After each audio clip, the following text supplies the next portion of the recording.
Je vais pas la fermer sa gueule. Chers amis, cordial bienvenue.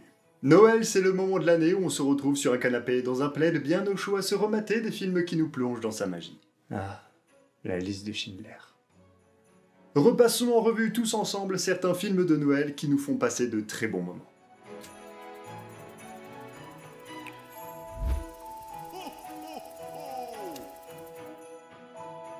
Pendant que TF1 rediffuse la saga Harry Potter au grand bonheur de certains d'entre vous, on oublie un peu trop souvent d'autres films. Et on essaye aussi d'oublier notre célibat alors que tous les téléfilms parlent d'une meuf qui vient de débarquer dans un village paumé des États-Unis, qui vient de se séparer de son mari et qui va subtilement tomber amoureuse d'un ancien bûcheron aimé de tout le village qui vit tout seul dans une cabane avec son chien. Un labrador, très précisément. Notez que ce cas de figure existe aussi quand c'est un homme au lieu d'une femme. Je vous avais demandé sur Instagram ou par message quels films vous font penser à Noël, ou bien que vous regardez pendant les fêtes de fin d'année. Il y en a certains, je sais pas pourquoi, ils ont mis le Seigneur des Anneaux ou certains films du MCU. Autant pour les Marvel je peux comprendre, autant pour le Seigneur des Anneaux, perso je regarde ça en été, les pieds en éventail avec une planche de sauciflard sur le bide. Mais joyeux Noël à vous aussi. Commençons notre classement avec le top 4. Retenez bien que dans chaque classement, il y aura plusieurs films. Je n'ai pas été surpris de retrouver le film Gremlins de 1984 par Joe Dante. Avec cette histoire où un petit garçon nommé Billy se voit offrir par son père une petite créature de la race des Mogwai qui a l'air trop choupi. Mais une fois que tu l'exposes à la lumière, au contact de l'eau ou bien que tu le nourris après minuit, se transforme en monstre qui devient inarrêtable surtout lorsqu'elle se reproduit. La drogue et la prostitution, ça peut faire de gros dégâts. Pauvre maître Yoda. D'ailleurs, il y aura un deuxième film en 1990, et apparemment un troisième est prévu pour 2027. Le syndrome du film de trop... Die Hard de 1988, réalisé par John McTiernan, avec Bruce Willis, et qui nous apprend que même pendant les fêtes de Noël, il faut pas enlever la femme de n'importe qui. Surtout la femme d'un flic. Cette fréquence est exclusivement réservée aux urgences. Vous croyez que j'appelle pour commander une pizza? Vous remarquerez dans cette vidéo qu'il faut pas emmerder les gens avant les fêtes. The Night Before de 2015, réalisé par Jonathan Levine. Trois amis qui se réunissent chaque veille de Noël pour passer du bon temps, décident de mettre un terme à cette tradition en mettant le paquet. Très bon film pour se détendre et rire un bon coup. Tu te mates ça pour t'échauffer et après t'enchaînes avec Very Bad Trip. On reste dans le n'importe quoi mais avec badassitude avec Violent Night de 2022, réalisé par Tommy Wirkola. Vous voyez Die Hard ? Faut que je vois ça.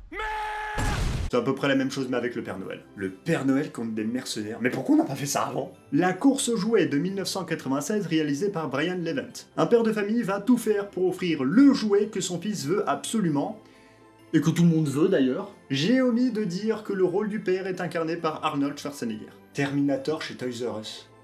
Non, on aura tout vu.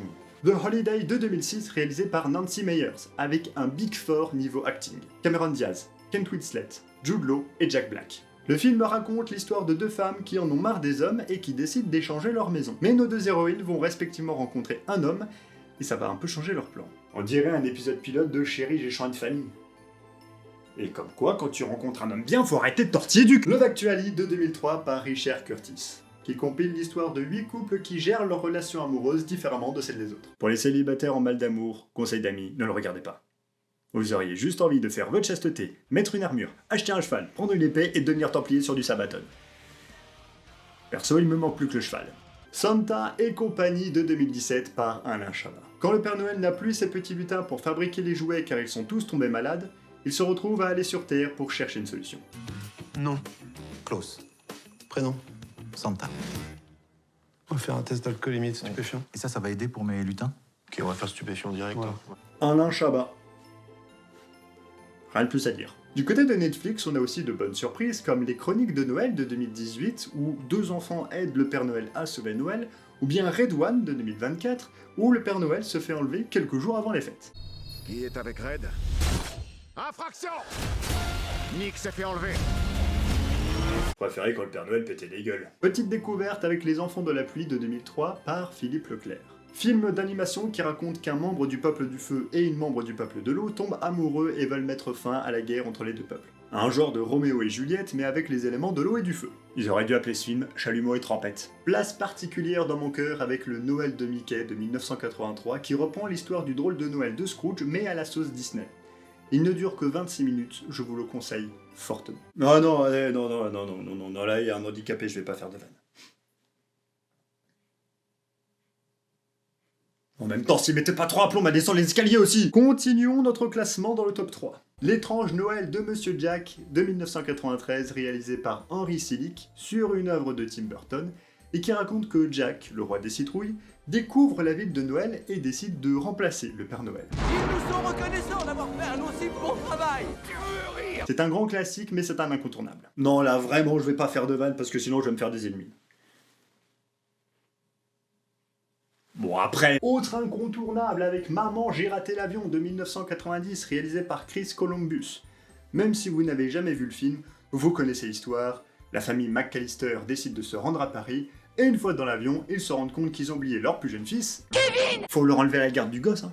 Mais très vite, parce qu'ils vont le perdre dans le deuxième aussi. Au milieu du classement, dans notre top 2, nous retrouvons sans surprise Harry Potter à l'école des sorciers, sorti en 2001, aussi réalisé par Chris Columbus. Est-ce que cette andouille va vraiment faire le résumé de ce film? Un jeune orphelin se fait enlever par un vieux et lui fait comprendre qu'il a un grand avenir. Ça me fait penser à quelque chose. Avada Kedavra!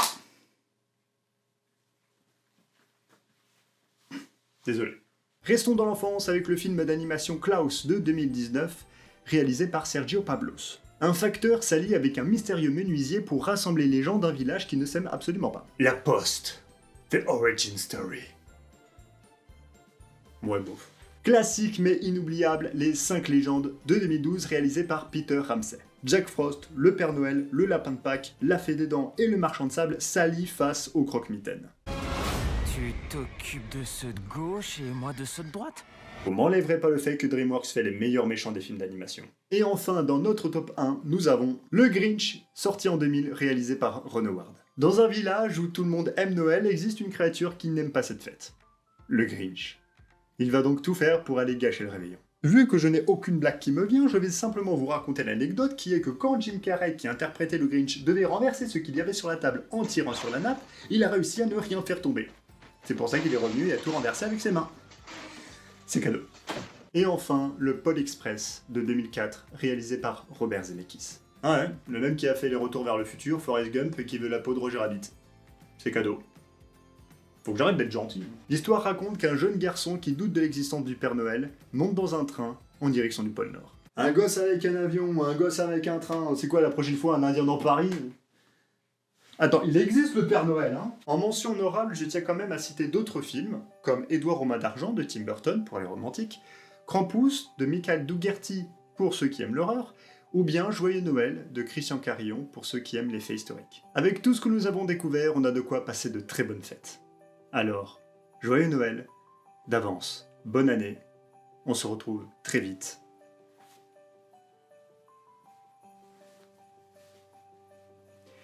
Salut. Oui, il fallait bien que je le mette à un moment donné, donc bon.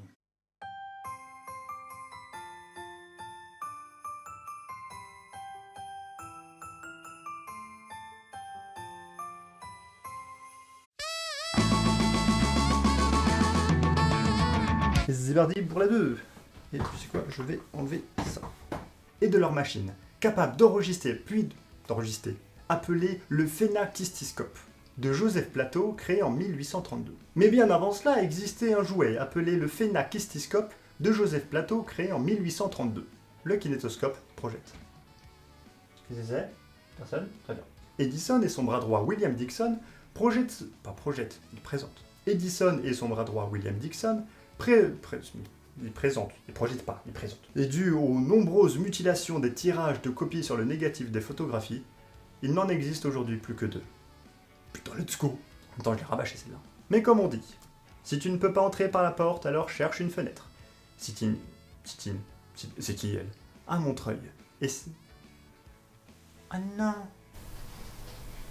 Je vous emmerde les souris. C'est parti pour la partie de personnage, je sais pas comment il s'appelle. Voilà. Le personnage fun! Une troisième fois. Est-ce qu'on est sûr... Je rends bon oeil. Est-ce qu'on est sûr que cette intervention... cette intervention, voilà. Et là, c'est parti. 73, 83 et 84, je suis... Putain, let's go. Oh, je le refais pas une troisième fois. Bon, c'est bon. Et ben voilà.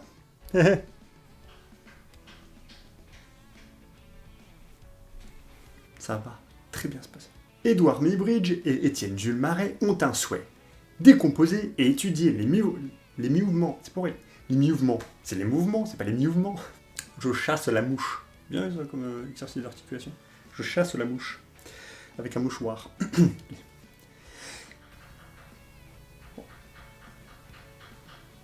Entrez. Je vais mettre peu de chaussettes. Grâce au 8e gouverneur de Californie, Leland Stanley, de Californie. C'est Californie, pas Californie. Elle était pas bien, je l'aime pas celle-là. Ouf. Oh. Je la renie, voilà. Ce n'est que mon avis, mais je pense qu'il y a un lien entre les caves... les combien? J'allais dire combien, moi. En 1880, invente le FU. En 1000... C'est une fin de tournage. Pour le mec. Mais derrière ces films se cachent des... Mais derrière ces films, il y a des... Parce que le titre du film est rattaché automatiquement au nom du réel. Ah, bien. Parce qu'un titre de film est mince. Vachement de mots un peu compliqués. Ou bien la coordination de l'équipe technique. Ah, coordonner l'équipe technique, etc. Bah, parfait, on l'a refait. Réfléchir au visuel des plans. Oui, grâce notamment au storyboard et au découpage technique. Soit assez spacieux pour que tout le... Comme je l'ai dit, il faut que... Mais soit assez spacieux pour que tout le matos puisse rentrer. C'est plein du bafouillé. J'ai bafouillé. Comme je l'ai dit, il faut...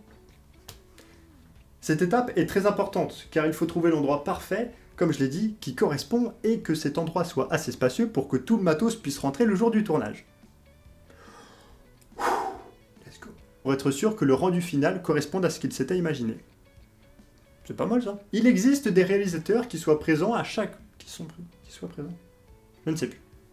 Repassons tous ensemble. Repassons en revue. Repassons en revue tous. Pendant que TF1 nous font repasser la saga Harry Potter... Rediffuse. Ah, peut-être rediffuse. Pendant que TF1 rediffuse la saga Harry Potter au gros... Mais c'est fou. Tranquille. Ou que vous regardiez pendant... Ou que vous regardez pendant les fêtes de fin d'année. Quels films vous font penser à Noël ou que vous regardiez des... Je ne sais plus. Commençons notre petit classe... Oula. Commençons notre petit top 4. Mais non, notre classement. Commençons notre petit classement dans le top 4. Avec le top 4. C'est un honneur de l'avoir, le top 4. De 1984 par le jeu des... Oula. Ça va être super, parce que le pavé, il est comme as. Je n'ai pas été surpris de retrouver le film Le Grinch. Non, pas Le Grinch, c'est les Gremlins en plus. Avec cette histoire... C'est une araignée, bonjour. Bien inarrêtable, surtout lorsqu'elle se reproduit. C'est pas compliqué, PM. Tu vois, tu la refais, aussi tranquille pépouse, et ça devrait bien se passer. On reste dans le n'importe quoi, mais avec badassitude, avec Violent Night de 2022, réalisé par Tommy Wikorla. Pourquoi tu as douté, PM, homme de peu de foi? Ah mais merde, ça continue d'enregistrer. Salut! Heureusement, il en a oublié un, il en a pas parlé. Ah tiens, on n'a pas parlé d'Astérix chez les Bretons. Mais pourquoi?